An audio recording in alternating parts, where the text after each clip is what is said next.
Hello and welcome to the Bog Frog Book Pond. My name is James, and as always, I'm joined by my co-host Seth, who is a former baseball player who's about to fuck everything up for me. How you doing, Seth?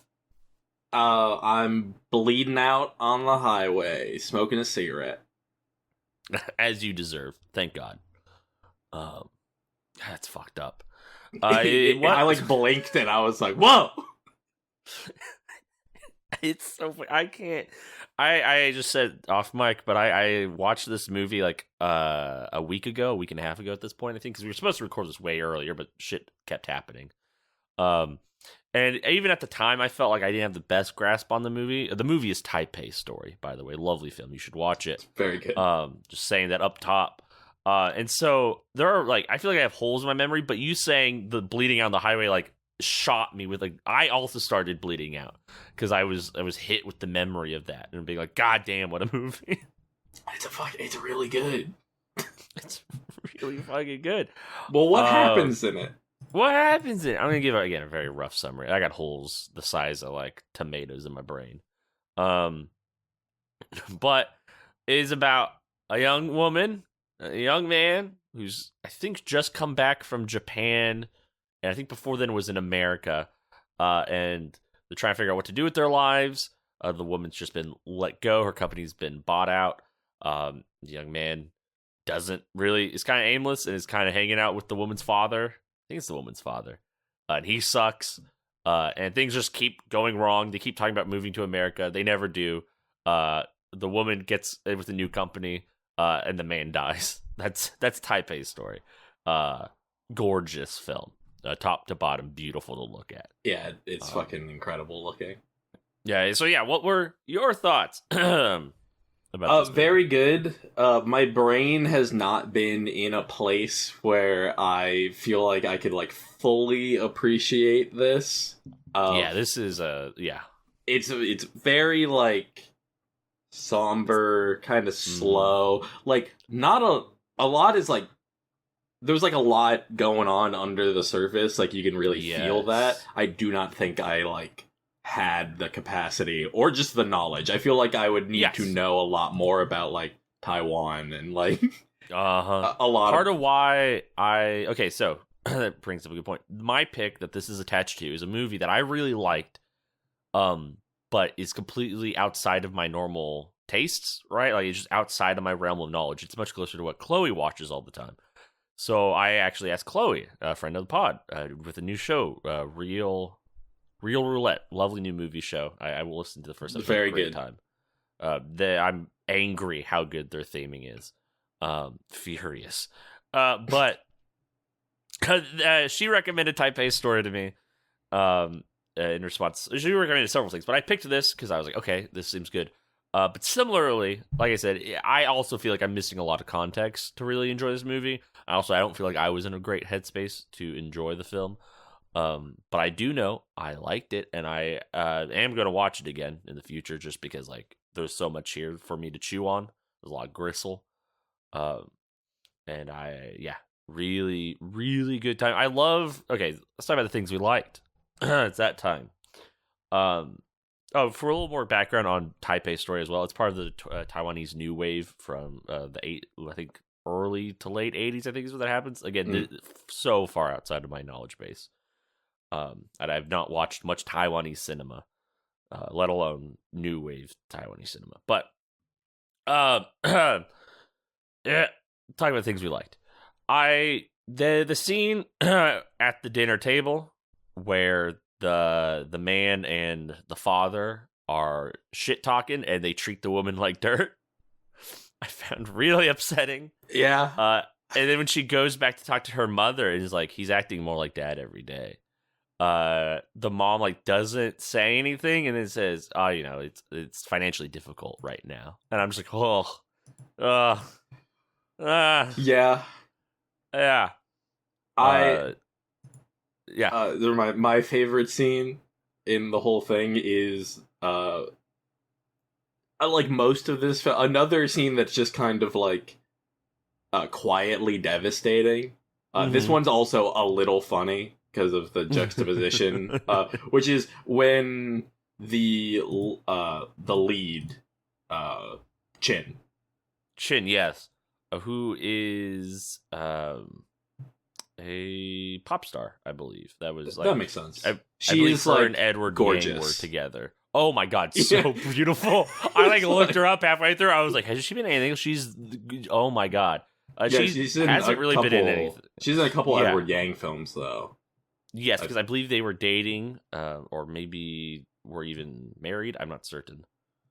I can probably figure that out. Yeah, but Chin, yes, it's when she's at like that bar and Footloose is playing. Oh my god! And she's just like sitting in the booth, just like looking down, and it's just like it just kind of holds on that for a while, and it's just like Jesus fucking Christ! Like it's such a human moment where it's like, I think this is a line that Ren likes to use on occasion, which is the universe doesn't know you exist.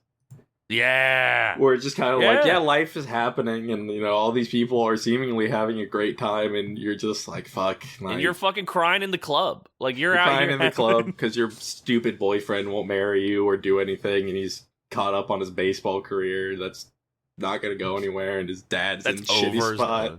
It's like, oh. And the lead, I think it's in the lead up to when they get to the nightclub when they're riding the motorcycle through the city.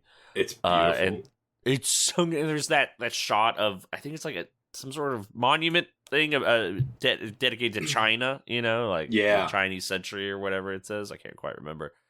And it's just like this shot. I'm just like, it's very topical. Yeah.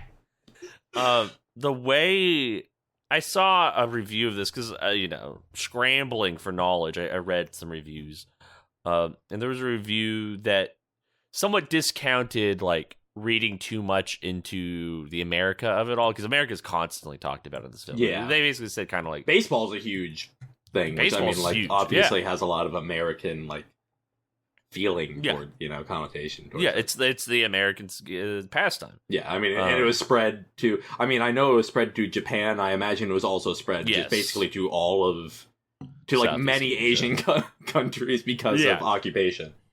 I believe so. Yeah, that's my understanding as well. So like, but they basically, it's naive to just focus on that, which I acknowledge. I also acknowledge that the Footloose thing feels like the hammer of American culture smashing into this country, and there's all these people dancing to fucking Footloose, and this woman's life is imploding, and I'm like, Jesus Christ, I don't know, man. Yeah, I mean, and it's really hard. It's really hard not to kind of read into that, but because I mean, literally the start of the movie when they're like walking around. Like, this is a different scene, I guess, because the start of movies they're in that apartment.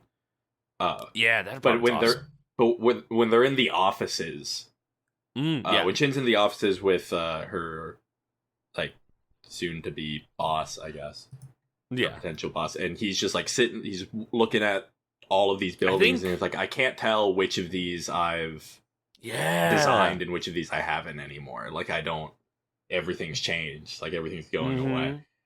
It's like, it's all the same shit.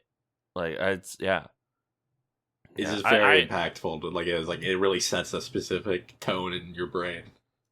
That like section of the movie also has one of the funniest lines in it, where she asks which one of them is going to be the new owner. Like, there's like this gaggle of guys in suits.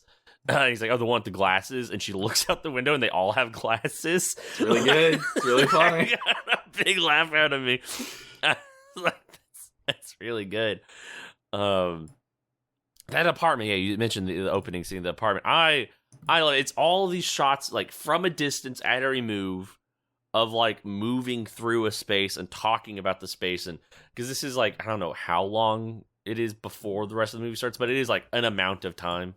She's like just moving into this apartment, and she's talking about like, oh, when you come back from America and all this stuff, and like it's I don't know, I really just enjoyed being at a remove and like seeing people walk around. I felt like one of those ghosts in that movie where the people are ghosts, Yeah. Yeah. You know that movie? Yeah, one of those, that movie where people are No, it's a specific movie. It's one where the people are ghosts. That's like the twist of the movie, is that the people are ghosts. Okay. Yeah. Maybe. Yeah. Okay. It's people ghost movie. Yeah. People ghost movie. I think I vaguely know what you're talking about, but like I don't know. Twist. The Others. Searching Google, help me. The Others. Yeah. Yeah. Where it turns out that they're the ghosts, not the people they think are ghosts. It's from the ghost POV. Yeah. It's cool. A movie that asks, "What if you were ghosts?" That's what more movies should be asking that. I'm looking at Wikipedia. Taipei Story has the most detailed fucking plot synopsis in the world, and not a single citation. That's really fun. Like somebody just sat down and wrote this fucking thing.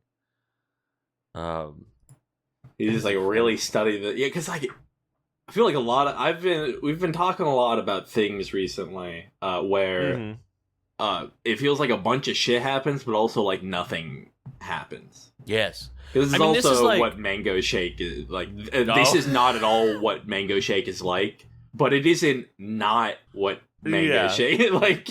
It's there, and also Man in the High Castle is also like there's not like much of a central plot going on necessarily. It's just very funny. Yeah. It's like this is kind of hard to talk about, but there's just so much like little moments that stick in my brain. It's like, oh yeah, the images are so profound. And the spaces like the bar that they're in where the guy gets in a fight with the other guy. Yeah, they're playing darts, like that little like nook. It is a deeply. The images are like potent, and they linger on you even when, I'll be honest, a lot of the connective tissue I struggle with in this film, which is a me problem. Yeah. And let me tell you, the movie I picked that this connects to. We're going to be having a lot of, like, wow, the images are great. I can't really describe to you what happened in this movie. A lot of Look forward to that. Yeah, I was, like, so worried kind of coming into this episode. Like, do I have anything to say other than, I really like the shapes and the sounds and the colors. I've been, like, stressing for a week now where I'm just like, what am I going to say? Like, holy fuck. What? I'm not equipped. Like, I'm not the critic for this. Yeah, it's fucking beautiful. And you guys gotta watch it. Like, I don't know what to tell you. Hunt it down. A lot of, speaking of just, like, how this film, like, how it shoots, like, spaces, so much of it just feels, like, so fucking isolating and, like, empty and, like, just, there's so much literal just space that's not being like used, or there's not people in it, and there's just like everybody feels like completely enclosed by this emptiness. And even when things are crowded, the camera is tight enough where it still feels isolated, right? Like you are isolated because you are now part of a group. Nobody there understands you. You are just there. Yeah. We haven't even talked about the guy who kills himself, I think is what happens. The shitty dad. Like the baseball, the man's like buddy who he goes to visit, and like the wife is gambling and the guy's like crying or whatever. Like, that's just bleak. It's really bleak. Yeah, everything. This movie has dad thoughts. Yeah, dads are bad. Shouldn't happen. Dads shouldn't be allowed. No dad policy, argues Taipei Story, 1985. I wish I had more words. I wish I had better, more thoughtful words for a piece of art that I am ill-equipped to handle. Is I think my I'm so scared. Okay, let's baseball. Baseball. What do you think? Yeah, I'm gonna make you watch the World Series. That's actually my movie. That'd be crazy. I have been thinking a lot. I have been thinking a lot. Like, man, I think my choices for this are correct, but also in my brain I'm like, it would have been so nice to make you guys watch EFIS. EFIS? What? EFIS, the baseball movie? Oh yeah, the baseball movie you told me you have to watch. Yeah. No, you need to watch that. I have to. Yeah, that's what I meant. I have to watch. Yeah. I do have to watch EFIS. Yeah, just thinking about that a lot, and especially just baseball happening. But doing a double feature of Ephus with Bastards of Baseball, that'd be good. That'd be a good evening. Be a good time. So do you have a guess as to what? I'm confident in my guess. Okay, hit me. Because I did recognize one of the names. Which is Hao Sen, who plays Lung, is the director of a movie I know quite captured you, The Assassin. The Assassin, that is it. Yeah, Fuck yeah. I have not stopped thinking about parts of that movie. Like, another movie where like the images just like are like seared into my brain. A sneak preview of Assassin Talk. After watching that movie, I believe I said I wanted the colors of it to be put into a paint can and then me to be turned into ash. I wanted to be cremated and then put into that paint can. I had very strong feelings about that very good movie. And we'll talk about it on our Oops All Movies special. Like which I want to mention. Or so. Yeah, it'll probably be a little later than normal just because I'm moving. And it'll take me a little bit to get settled. And then you and Ren are traveling. Yes. So I should be back. It'll be a little bit later than usual. Very early in January or like late December. But yeah, and then we gotta first we kind of forgot about the pre-show. Yeah, we're gonna do the pre-show, which is I think we need to talk to you about that. Yeah, I mean, in general, like this is kind of a mission statement that I'm gonna be making for this new year. The Bog Frog Book Pod. And is I want to get better at like just celebrating our work. Because not that it's a of ourselves. Being proud of ourselves and like kind of being like, okay, we've been doing this for over 2 years at this point. Which is kind of crazy to think about. People like we're not doing a bad job. And I wanna be like, okay, yeah. And I mean, not that it's a ton of work, but it is more work than doing nothing. This is the longest I've been dedicated to one project outside of my job. Like, this is, like, yeah. And I have a very good time with it, but I'm like, okay, I want to, I do think it is a bit of a shame that we haven't done, like, we've been doing this for, like, we never did, like, a year special or, like, whatever. And I want to be better at celebrating that we've been doing it. And I think that will also make our audience, more excited, Yeah, exactly. And this we do it for you, dear listener. This is all for you.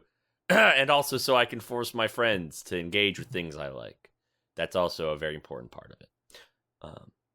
And if you think about it, the dear listener is kind of like our friends, so I'm forcing more people to engage with things I like. So, Yeah, you know us, like, personally. Yeah. If you came up to my house, I wouldn't be scared. Sure. Yeah, I think that's good. True. I think that's a good way to I can say that. I'm going to move. They can't find me. That is true. That's the episode. You can follow us on Blue Sky.